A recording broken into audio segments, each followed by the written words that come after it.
شباب اولى اعدادي جاي لك بقى بمفاجاه، غير بقى الحاجه الطبيعيه اللي انت متعود عليها. تمام، ان انا باجي لك قبل الامتحان بيوم واقول لك ايه اللي هيجي، تمام، وتركز عليه. نعمل لك بقى مفاجاه اكتر. اي حد بيقع منه جرامر، الجرامر اهو قدام عينك في الفيديو ده. عندنا يونت 7 عشان بس الكل يكون عارف. عندنا يونت 7، تمام، كان بيتكلم عن must، يجب ان الزام، have to وهاز تو، يعني يجب ان الزام، ولكن ماست بتيجي مع القوانين. هاف تو او هاز تو كانت بتيجي مع المتعلقات الشخصيه، يعني معاك حاجه تخصك كبني ادم يعني اكتر. عندنا شود يجب ان للنصيحه. عندنا ماسنت كانت بتيجي مع اي حاجه ضد القانون او سلوك خاطئ. النفي بتاع هاف تو يا جماعه دونت هاف تو، والنفي بتاع هاز تو دازنت هاف تو. هاف تو بتيجي مع اي او وي او يو او they، انما او اي كلمه جمع، انما هاز تو بتيجي مع هي او شي او ات او اي كلمه مفرد. فلو سمحت ناخد بالنا وما نهملش حاجه بسيطه خالص. كل الافعال المساعده او الافعال الناقصه اللي هي المودال فيربس دول بيجي معاهم يا جماعه، بيجي معاهم او بيجي وراهم الفعل في المصدر. يعني بص، we must respect our heritage، يجب علينا ان نحترم، تمام، تراثنا. تمام. عندك برضو visitors have to، الزوار يجب عليهم ان هم ايه، follow. بص، فعل في المصدر. museum rules، يمشوا على القوانين بتاعة المتحف. تمام. هنا you should read about ancient Egypt، يجب عليك ان انت تقرأ عن مصر القديمة. طيب هنا mustn't برضو وراها الفعل في المصدر، هو mustn't touch the artifacts اللي هي القطع الأثرية. هنا you don't have to bring a guide، مش محتاج تجيب مرشد سياحي. يبقى الخلاصة بتاعت يونت 7 ان must النفي بتاعها mustn't، have to النفي بتاعها don't have to، has to النفي بتاعها doesn't have to، should النفي بتاعها shouldn't. كل دول بيجي وراهم الفعل في المصدر، محدش ينسى، عشان يعني لازم يجي يسألك في حاجة من دول في الامتحانات. طيب يونت 8 بقى ضمائر الفاعل اللي بتيجي أول كلمة في الجملة. subject pronouns أو subject pronouns I you، طبعا أنت أنتي أنتن. تمام. ممكن نمسحها دي، ندوس عليها بالغلط أهي. أنت أو أنتي أو أنتم أو أنتن. تمام. هي شي it we وذي. السبع ضمائر الفاعل دول يا جماعة بيجوا أول كلمة في الجملة، أول كلمة في الجملة. طيب صفات الملكية بقى، possessive adjectives my ويور وhis وher وits وour وtheir. my اللي هي I، your اللي هي you، his اللي هي he، her اللي هي she، its اللي هي it، our اللي هي we، وtheir اللي هي they. طيب ثانية واحدة، كل دول لازم يجي وراهم اسم، لازم يجي وراهم ملكية. يعني my ايه، your ايه، his ايه، her ايه، its ايه، our ايه، their ايه، لازم وراهم ملكية، لازم وراهم ملكية، لازم. يعني مثلا my car عربيتي، your car عربيتك أو عربيتك أو عربيتكم، his car عربيته، her car عربيتها، its تمام tail ديلها القطة مثلا، its tail tail. your أو our بقى، our مثلا cars عربياتنا، their cars عربياتهم. تمام. دي صفات الملكية، لازم يجي وراها كلمة يا جماعة، ما ينفعش تختم بيهم الكلام. طيب ضمائر الملكية بقى كلهم بيجوا آخر كلمة في الجملة، بس في حاجة لازم تركز عليها اللي هي his دي. لو الجملة فيها هم، لو الجملة يا جماعة فيها هم، تاني لو الجملة فيها هم HIM هنشيلها ونحط his. لو هم دي جاية في الآخر هنشيلها ونخليها إيه، his. خد بالك بس من الحتة دي، الامتحان الصبح بقى أنا بفكرك بالحاجات المهمة. تمام. mine yours his hers its مفيش، عشان ما الحاجات الغير عاقل ما هتملك إيه يعني، تملك بيوت والكلام ده أكيد لأ. ours و theirs، كل ضمائر الملكية بيجوا آخر كلمة في الجملة وما بيجيش بعدها أي حاجة، بيجوا آخر كلمة في الجملة وكلهم آخرهم اس. بص ما عدا ماين، ما عدا ايه، ماين. فمحدش ينسى لو سمحت، محدش ينسى لو سمحت، محدش ينسى لو سمحت. طيب يبقى صفات الملكية لازم يجي وراها اسم، الجدول اللي في النص. طيب ضمائر الملكية بيجوا آخر كلمة في الجملة يا جماعة، محدش ينسى. تمام. لكن ضمائر الفاعل اللي احنا بنبدأ بيهم الجمل أصلا عموما، اللي متعودين عليهم من واحنا صغيرين، I he she it we you they، أول كلمة في الجملة، أول كلمة في البداية بتاعت كل جملة. خش بقى على يونت 9 يا جماعة. يونت 9 بيتكلم عن اس الملكية. اس الملكية اس الملكية للمفرد واس الملكية للجمع. بص سندوتش توم او تومز ساندويتش، بص فاصلة وبعد كده الاس. عايز اقول عربية المدرس بتاعي ماي تيتشرز كار، بصوا ماي وراها تيتشر، تمام. طب انا عايز اقول عربيته ماي تيتشرز كار. طيب مامة سارة سارah's mother. طب هنا حيوانات مثلا ديل الكلب اهو the dog's tail. طب عايز اقول اكل القطة my cat's food، اكل قطتي. طب عايز اقول واجب امبارح، واجب امبارح اهو yesterday's homework، دي اسم الملكية للمفرد يعني اللي معاها مفرد. طيب today's lesson، today's lesson درس النهارده. طب عايز اقول مثلا متاحف لندن، ما لندن دي مفرد مدينة، لندن's museums، لندن's museums. طيب لو احنا بقى نخش على الجامع، اسم الملكية في الجامع يا جماعة لازم الاس وبعد كده الفصل اهي. اعمل لها كده هايلايت اهي، هي دي اهي اسم الملكية وبعد كده الجامع. بص كده the boys جمع، the boys جمع، the boys جمع، close جمع، the boys close. طبعا لازم نكتب are مش is. the boys close are مش is. the boys close are مش is. ركزوا يا رجالة، ركزوا يا بنات لو سمحت. the boys ادي جمع، كتبت الاس وبعد كده الفصل وبعد كده close are clean، are clean يعني يكونوا تمام نضاف، لبس الأولاد نظيف أو نظيف. طيب اللي بعد كده بقى يا شباب، لو أنت مش عايز تحط الإس لا وعايز تحط أوف، لازم تقول أوف إيه، لأن أوف هنا جايب معنى من إيه.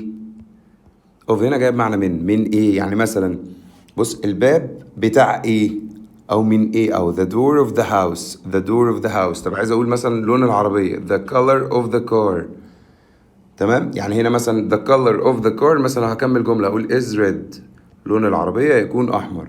طب هنا the importance of education، أهمية إيه، يعني الأهمية دي جاية من إيه أهو education التعليم. طب the beauty of nature يعني جمال إيه، من إيه الجمال ده جاي منين، beauty of nature، nature يعني الطبيعة. طيب the book of the student كتاب مين بتاع إيه، كتاب الطالب in my class في الفصل. فخد بالك لو جه قال لك حط اوف او اختار اوف، خد بالك ان اوف لازم وراها يا جماعة، لازم وراها الاسم في الجملة، تمام. لازم وراها ايه الاسم في الجملة، يا اسم عاقل يا اما اسم غير عاقل، بقول اسم ها، فلازم ناخد بالنا. طيب جرامر يونت 10 مش هتلاقي اسهل منه. ويل يعني سوف، عامله زي جرامر يونت 7 كده. ويل بيجي وراها الفعل في المصدر، وده اختصار ويل وده النفي بتاع ويل، بس كده تمام. طيب tomorrow يعني غدا، in an hour يعني في خلال ساعة، بعد ساعة يعني later يعني قريبا، sooner يعني قريبا، next طبعا في القادم أو المستقبل، و in the future يعني في المستقبل. لو لقيت أي حاجة من الست كلمات دول يا جماعة في أي جملة الإجابة بتاعتك will أو I will study tonight، we want to come، want أهو بص will study، want to come to school tomorrow، will they visit us next week، هل ممكن يزورونا الأسبوع اللي جاي، yes they will. وهنا where will تاني كلمة في السؤال يا جماعة عشان المحادثات you go، ليه go في المصدر عشان will. بص حتى لما يجي جاوب I will visit the pyramids، أنا هزور الأهرامات. يبقى أنت تكتسب إيه من جرامر 7 و10؟ إن mustn't shouldn't have to don't have to has to doesn't have to، وعندك يا جماعة will او النفي بتاعها won't. كل دول اسمهم modal verbs او helping verbs يعني افعال مساعده، كلهم بيجي وراهم الفعل في المصدر. شكرا جزيلا. طيب خلاصه الخلاصه في الفيديو ده جرامر يونت 11 يا جماعه، than موجوده باخد الصفه احط لها er، يبقى صفه زائد er زائد than. اهو London is wetter than Cairo، يعني لندن تكون اكثر امطار من القاهره، الارض فيها مبلله يعني في امطار. طيب بص اللي بعديها، لو انت عايز تحط more او less، more او less، more يعني اكتر ولس يعني اقل، زائد صفة اكتر من 5 حروف، تمام زي difficult اهي.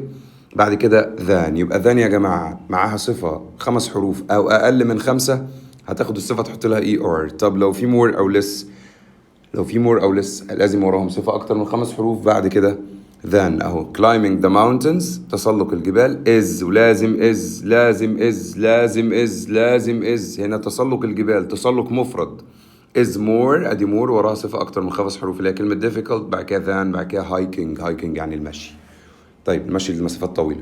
طيب لو ذا ابدأ بالتي وانهي بالتي، ذا هتاخد الصفة وراها تحط لها اي اس تي، ذا هناخد الصفة وراها نحط لها اي اس تي، بس كده. بص بيقول لك ايه موسكو عاصمة روسيا is، لازم is the coldest. بدل cold قلت ايه coldest، أبدأ بالتي وانهي بالتي.